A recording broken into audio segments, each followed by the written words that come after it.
Welcome to LCS Talks. I'm Berkley Glazer, and I am the principal of Langley Christian Middle School. And I am Kevin Merchandani. I am the K-12 Director of Instruction. We're very excited here to be wrapping up Season 3 of our podcasts of LCS Talks. Yeah, this has been a great season of learning. We've had some amazing guests. We have learned so much in terms of what it means to be a community of faith, teaching and learning. How do we grow as a connecting and equipping a thriving community? And we've had all sorts of conversations about spiritual formation, right from how do we do this with a lifespan development view? How do we actually encourage families to engage in spiritual conversations? How do we help students entering into kindergarten with our early years development kind of programming? How do we engage with students in all sorts of conversations about justice? How do we engage with what it means to be a thriving community? How do we participate in the work that God is doing here in the community? And so there's been tons of questions, really great insights from our speakers that we're so grateful for. And today's going to be an awesome conversation wrapping up some of what we've been talking about in Season 3. Awesome. And today we're excited to have on the panel our assistant principals from all three campuses. We have Patrick Lee, assistant principal of the high school. Hello. And I was asked to join multiple times. I'm finally here. Awesome. We have Anita Wood, who is assistant principal of our elementary. Hi, I'm excited to be here. This is my first time podcaster. So here we go. Awesome. And we have David Jackson, who is assistant principal of our middle school. Yes, thank you for the invite. I'm excited to be here as well. Love that radio voice, David. It's awesome. This is going to be awesome. I'm really excited to have three first-time podcasters here on LCS Talks, and they are three pretty amazing humans that are leading our campuses. So it's awesome to hear your voices and some of the stories that you'll be able to share with us about how you've been impacted and how our communities continue to grow.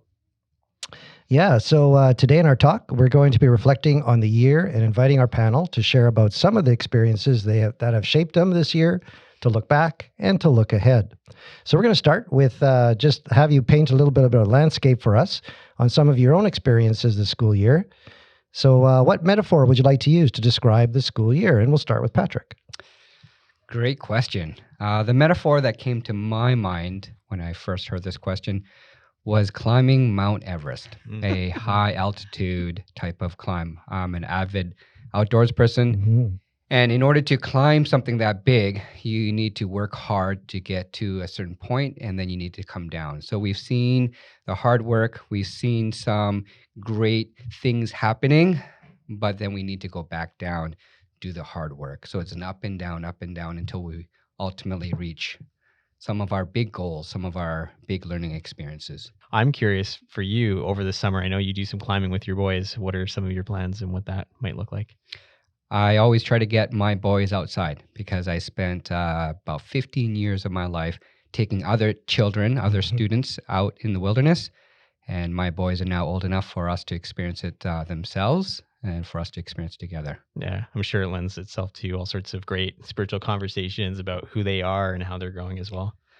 For myself and for the students, I feel closest to God when I'm in the wilderness. I get to just experience His beauty, to just hear His voice, and I'm always trying to get outside. Yeah, it definitely resonates with me. That's amazing. All right, Anita. Okay, well, I was reflecting on my metaphor and I was thinking back. This is just my second year as an assistant principal. And I would say last year was like sailing on a incredibly stormy water, just holding on with my life vest and holding on to the boat and try not to get swept over the side. But I'm feeling like this year was more like sailing in friendly waters. Mm-hmm. So, on a ship, you got to work together. You got to have teamwork to make the things happen. And but I felt like we were kind of settled into something great and we could build on what we had experienced last year. But it just felt easier this year. And a lot of it, of course, was not having to deal with COVID. But I think also just people recognized who we were as leaders at the elementary campus and were feeling more comfortable with the direction that we were heading in. And we were all kind of now steering in the same direction. So we weren't fighting ourselves. We were just riding the waves. Great. And David? Yeah, I'll pick up on the theme that Patrick talked about with outdoor adventure. For myself, I like running. I used to do a lot of endurance races, so I thought of a metaphor would be good to kind of like the school year was like an endurance race where there's a start line, there's a finish line, there's going to be a lot of challenges in between, possibly. You might even want to, not that I wanted to drop out at any time, but you might want to feel like you're tired and you need a rest. You get encouragement along the way from your colleagues and from students even. There's a lot of highlights. Sometimes there's a lot of tough times, but the finish line is in sight, and the final push is there. And I also love those Bible verses that relate to running the race with endurance or with perseverance. So I thought that worked well for me for a metaphor. That's awesome. Thanks, David. Yeah, it's been a really great year of learning together. Our school theme passage has been on love the Lord your God with all your heart, soul, mind, and strength, and love your neighbor as yourself. That's framed a bit of the learning that we have done together as a staff. But I'm wondering, in a broader kind of sense of your communities, we've seen so much growth, and it's been really exciting to have that kind of community feel of working together, of developing new ideas, of planning and putting things into practice, and then even seeing some of the fruit of that labor as well too. So what sort of growth have you seen in your staff when you reflect on this school year? I would say, speaking for the elementary campus, I think huge growth has been just that connecting as grade level teams. We've had the opportunity to work on the Bible curriculum for this past half year, and we did this as a team. So, as me speaking as a grade 4 teacher, we would be working together on developing this unit, and I felt like that just gave us so much opportunity to kind of share ideas and think through things and really kind of dig deep into what we were wanting kids to um, really learn and uncover through our curriculum. And I just have been so incredibly blessed by those opportunities that Kevin directing us, but also just sharing and hearing what other grade levels have developed, and just really inspired by the direction that we're heading as a school. Yeah, it's been for me really inspiring to see teachers collaborating, working together, building these amazing units that work from K to 12, and I think one of the most beautiful parts about that is that we're already seeing students engage in these amazing questions, and our teachers are working super hard. So I've really enjoyed that part of seeing the growth over the year and going, okay, we've developed this curriculum. What will it look like? And so, in anticipation of some of the plans for next year, what are you excited about, Anita, with the work that we have ahead in the Bible curriculum piece? Well, I think I'm so excited because I think for a lot of us, just getting the opportunity to really dive deep into the curriculum, talking about the learner attributes, talking about the big ideas, and just that formational understanding. So we're going to continue that, and having just such allotted time to that and focused time just allows us to really, I think, to produce something that's deeper and of a higher quality than, oftentimes teachers just quickly pulling from here and there, but we're really diving in deep. And I think about my own experience in building the Bible unit that I worked on. I did a lot of reading and learning myself personally, and that really helped shape what I provided for my students. And I felt much more excited about what I was doing. So I think it's just more that continuation that I'm most excited about. To pick on that a little bit further, in terms of your Bible unit, what's one of the units that you plan, and what does that look like? Well, we did this whole unit of kind of exploring our identity. So we were looking at who we are in Christ. And so we were looking at different stories where we saw who Jesus was and how he treated the people that were around him, the least among us. We talked about a lot about how he dealt with the widows and the marginalized peoples, and then what we're called to be as Christians and how we are to interact with the world. And I know that we certainly developed this unit. I think there's even more that we can do and push this unit even farther, but kind of bringing into it the stewardship piece of like serving out into the community. How can we support others, and just take Jesus' example and live it out in today's world? That's awesome. Thanks, Anita. Your Yeah, growth. for the high school, it's a great community. They get along great.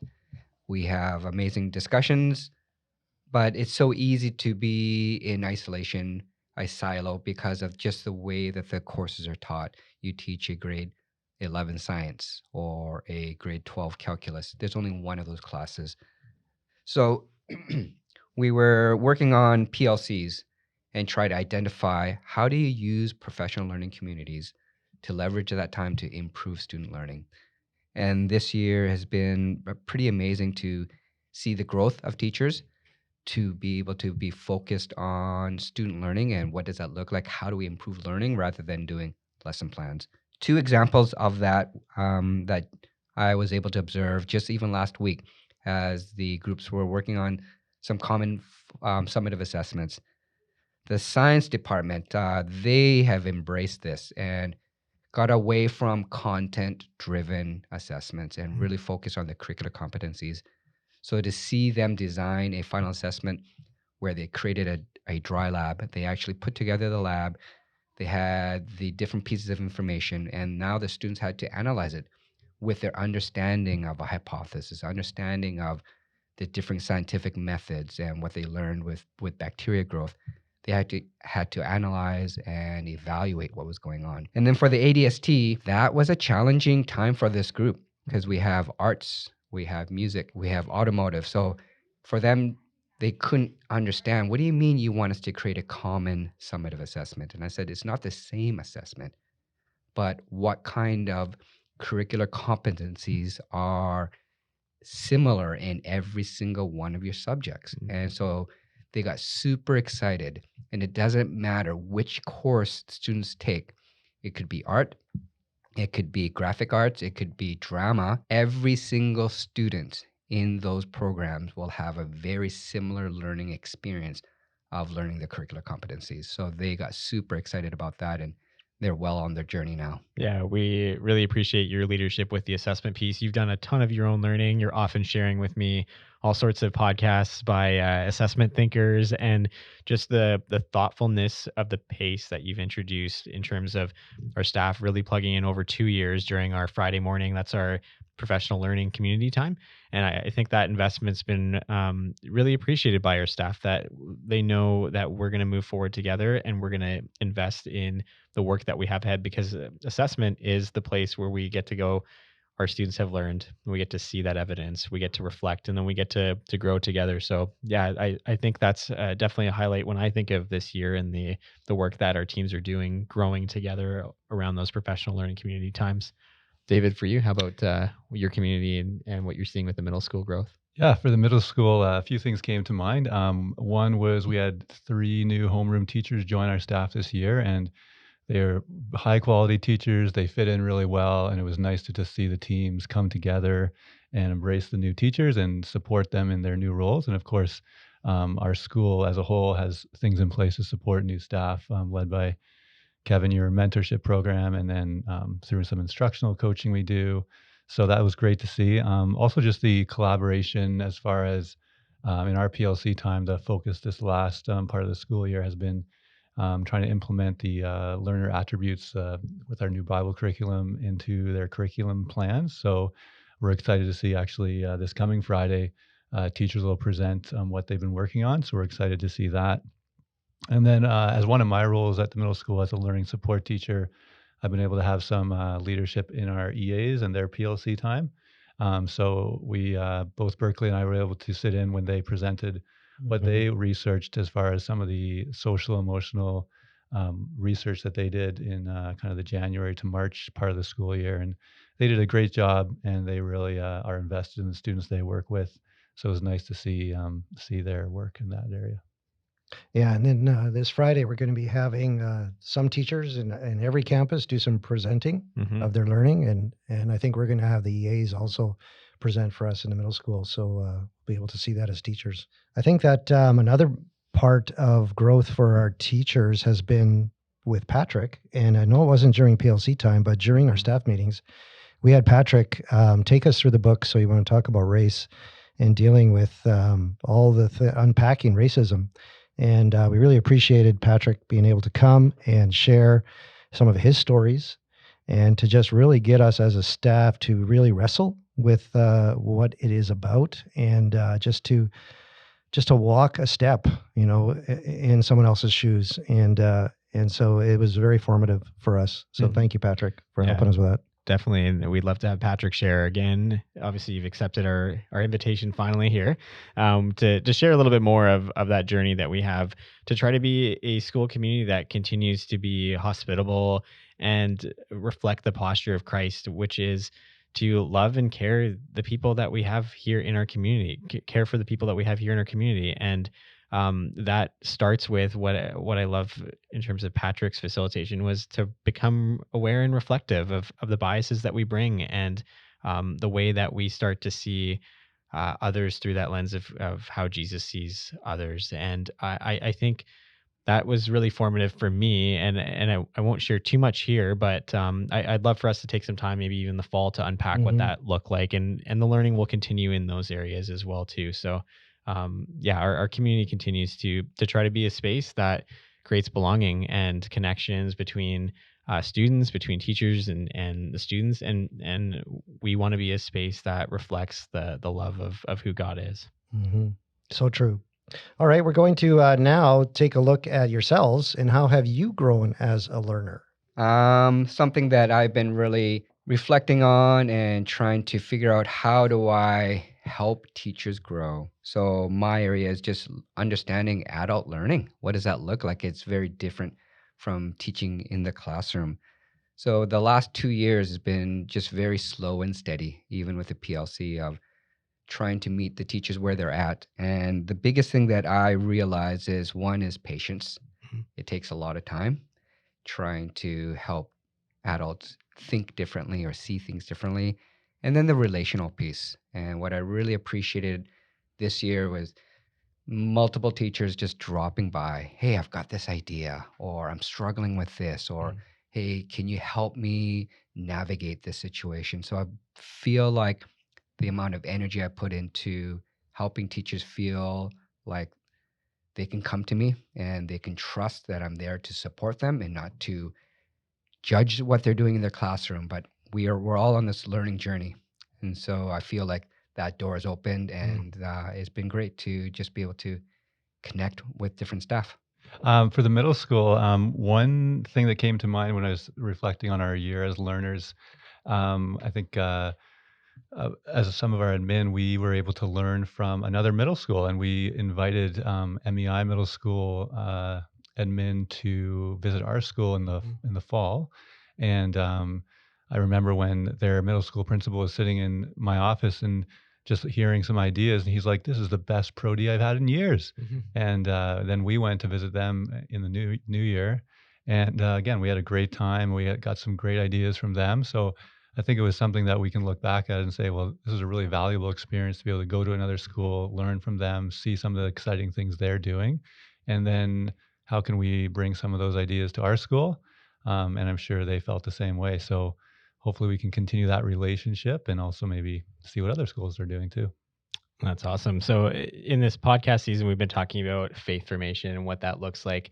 Where have you seen your faith grow over the course of this year? I think it comes in so many ways. When I reflect on that, I think there's like your personal experiences. And I was thinking, for me this year, I went through some kind of family issues with poor health with my parents, but also with my own child.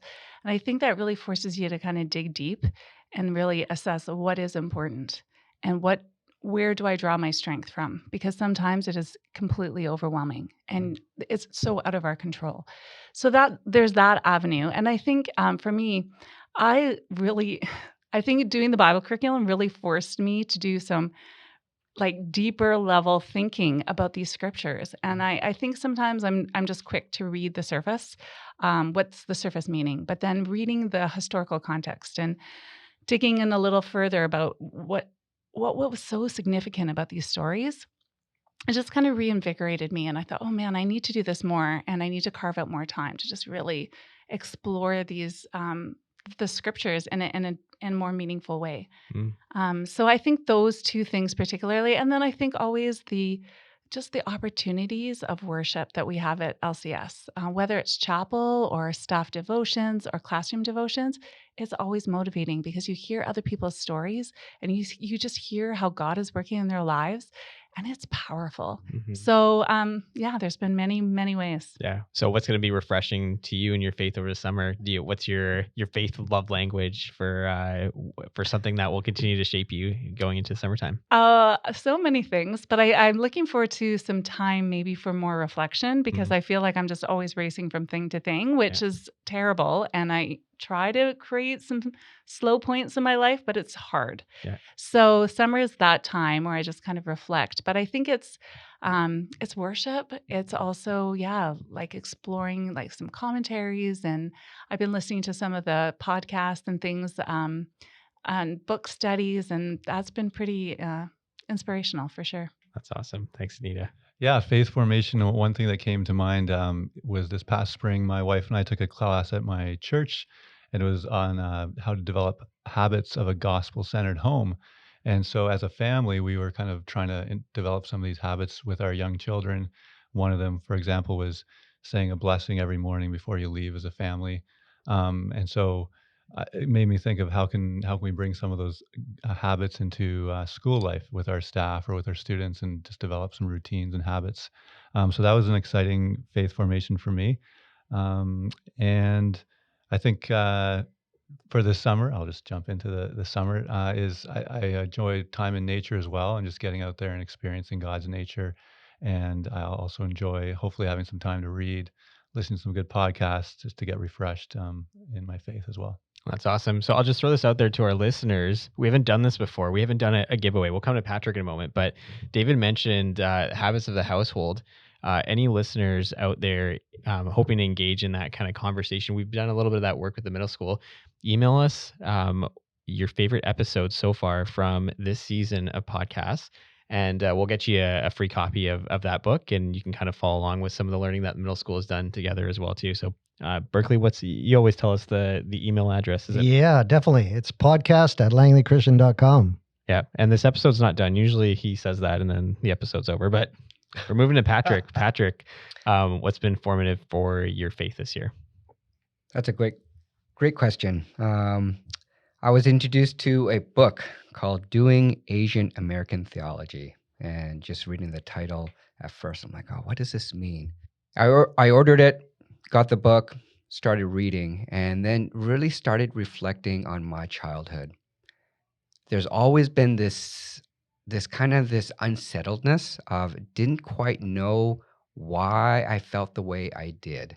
So I grew up in a Korean church because my parents took me to a Korean speaking church, and there was always something different from that when I went to a church that I got invited to by someone else, and then it was the white church.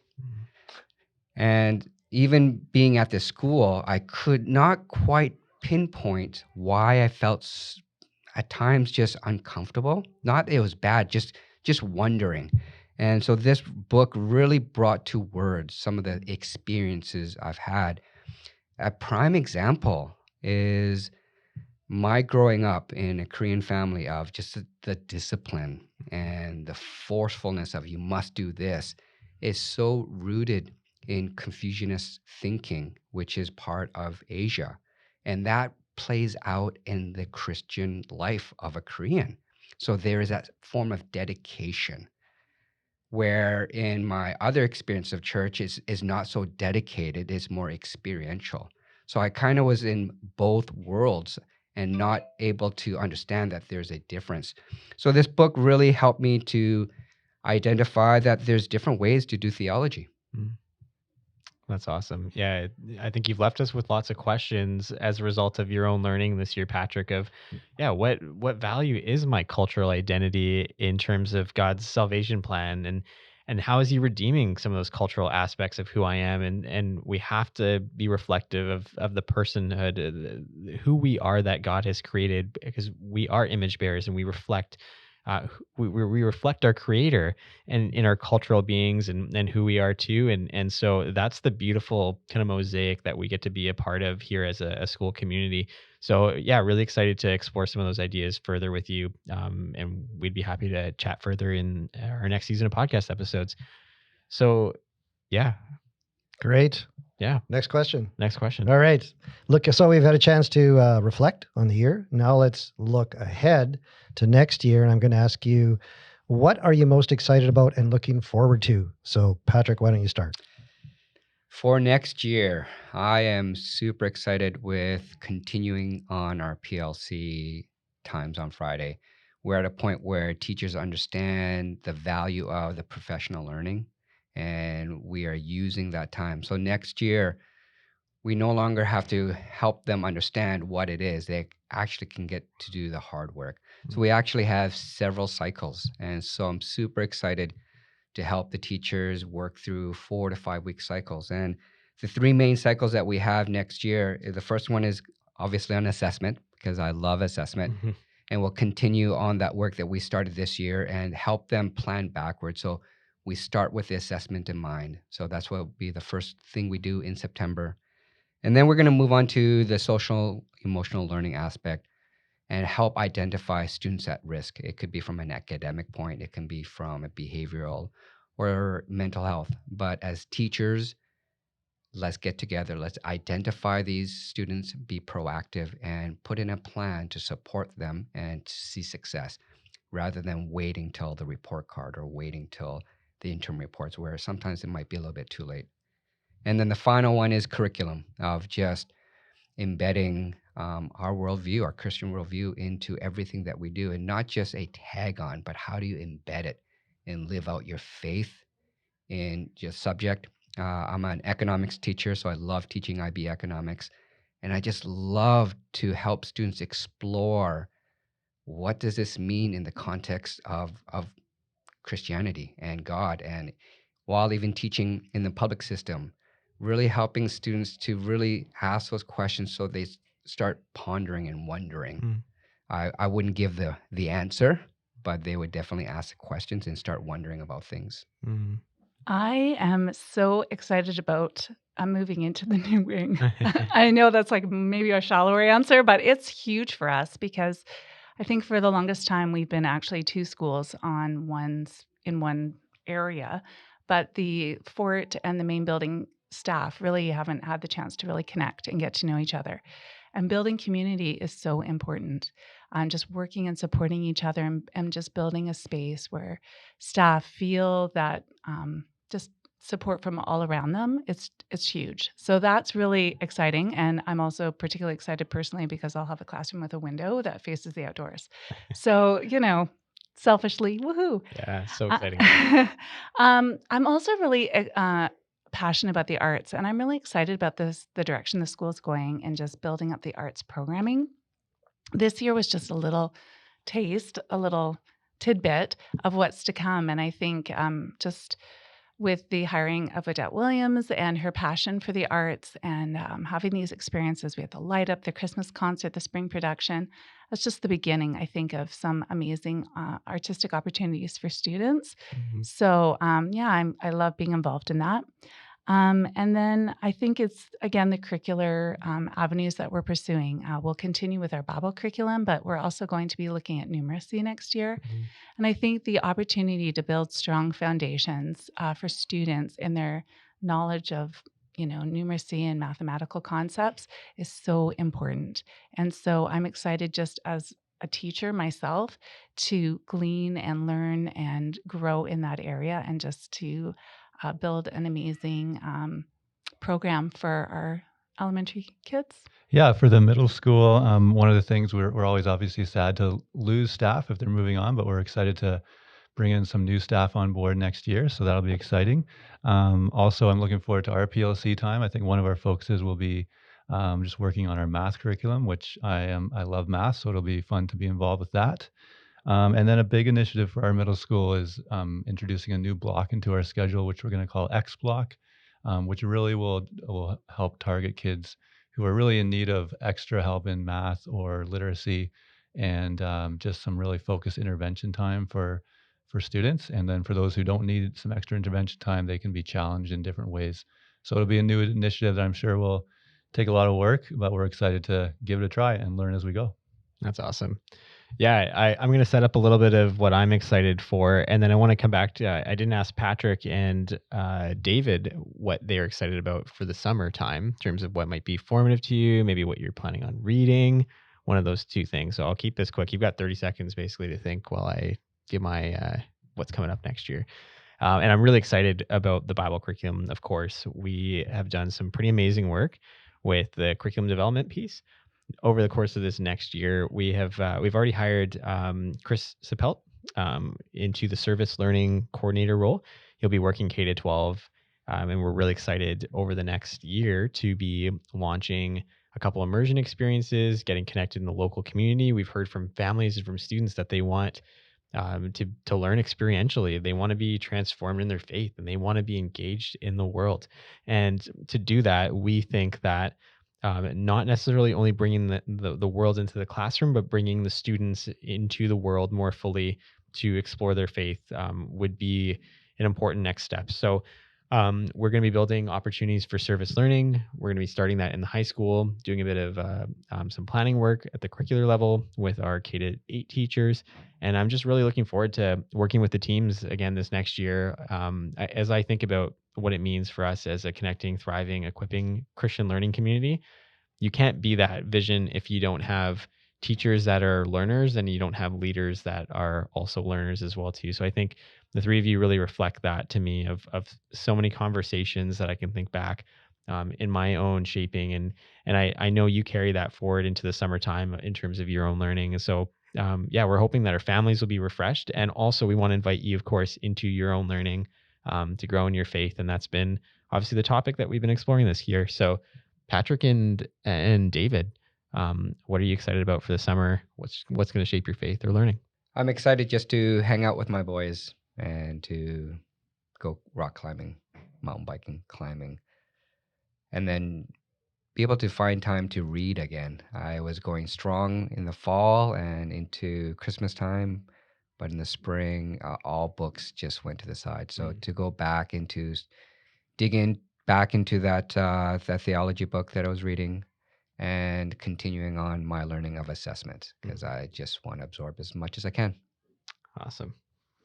Yeah, my answer might be similar to Patrick's. Looking forward to spending time with my kids. We're hoping to take a few road trips, one to the Oregon coast, which we've heard is lovely, and one to the Okanagan. And then hopefully also finding some time to read. I enjoy reading as well, but it seemed like post Christmas into the spring, not much reading got done. So I'm looking forward to doing that as well. Awesome. Berkley, your summer plans? Oh, definitely going to be outside, going to be on the island, going to do some fishing, just recharge being by the ocean and on the ocean, and reading.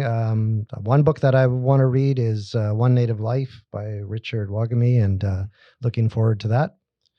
And just chilling out. How about you, Kevin? Yeah, we'll be in Alberta for a little bit, visiting family there.